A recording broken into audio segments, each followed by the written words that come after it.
ശബരിമല സന്നിധാനത്ത് SITയുടെ നിർണായക പരിശോധന അല്പസമയത്തകം നടക്കാൻ പോകുന്നു.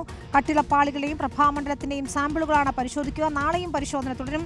ശബരിമല സ്വർണ്ണക്കൊള്ളക്കേസിൽ കോടതിയിൽ അന്തിമ റിപ്പോർട്ട് നൽകുന്നതിന് മുന്നോടിയായാണ് പരിശോധന. പ്രവീൺ പുരുഷോത്തമനാണ് ചേരുന്നത്. ഈ തത്സമയ ദൃശ്യങ്ങൾ നമുക്ക് കാണാം. പരിശോധനയ്ക്കായി സംഘം അങ്ങോട്ടേക്ക് എത്തിയിട്ടുണ്ട്.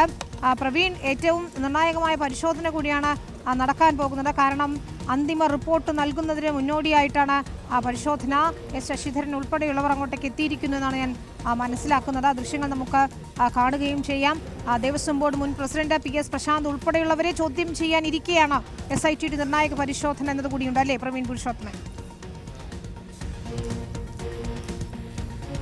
വിനീത, SIT സംഘം ഇപ്പോൾ സന്നിധാനത്തേക്ക് എത്തിയിട്ടുണ്ട്. ഇപ്പോൾ അവർ ശ്രീകോവിലിന് സമീപത്തേക്ക് എത്തിയിരിക്കുന്നു. ഇന്നിപ്പോൾ 5 മണിയാകുമ്പോൾ മിഥുനമാസ പൂജകൾക്കായി ശബരിമല ക്ഷേത്ര നട തുറക്കും. അതിനുശേഷമായിരിക്കും SITയുടെ നിർണായകമായിട്ടുള്ള ഈ പരിശോധന നടത്തുക.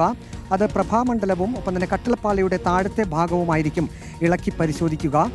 ഇന്ന് ഏതായാലും സാമ്പിൾ ശേഖരണമില്ല. പ്രധാനമായും തൂക്കമാണ് പരിശോധിക്കുന്നത്. എത്ര അളവ് തൂക്കമുണ്ട് ഈ രണ്ട് ഭാഗങ്ങൾക്കും എന്നുള്ളതാണ് ഇന്ന് പരിശോധിക്കുന്നത്. നമുക്ക് അറിയാം, നേരത്തെയാണെങ്കിൽ അത് സാമ്പിൾ ശേഖരണം ഉണ്ടായിരുന്നു. സ്വർണ്ണപ്പാളികളുടെ സ്വർണം സാമ്പിൾ ശേഖരിച്ചിരുന്നു. അത് ലാബിലേക്ക് വിദഗ്ധ പരിശോധനയ്ക്കായി അയച്ചിരുന്നു. അതിൻ്റെ ഫലം വന്നിട്ടുണ്ട്. അത് ഹൈക്കോടതിയിൽ SIT സംഘം സമർപ്പിച്ചിട്ടുണ്ട്. അപ്പോൾ ഇന്നിപ്പോൾ ഒരു അവസാന പടി എന്നുള്ള നിലയിലാണ് ഇന്നിപ്പോൾ 2 ഭാഗങ്ങളിൽ അത് ശേഖരിച്ച് അതിൻ്റെ സാമ്പിൾ ശേഖരിക്കുന്നതിന് പകരം തൂക്കം പരിശോധിക്കുന്നത്.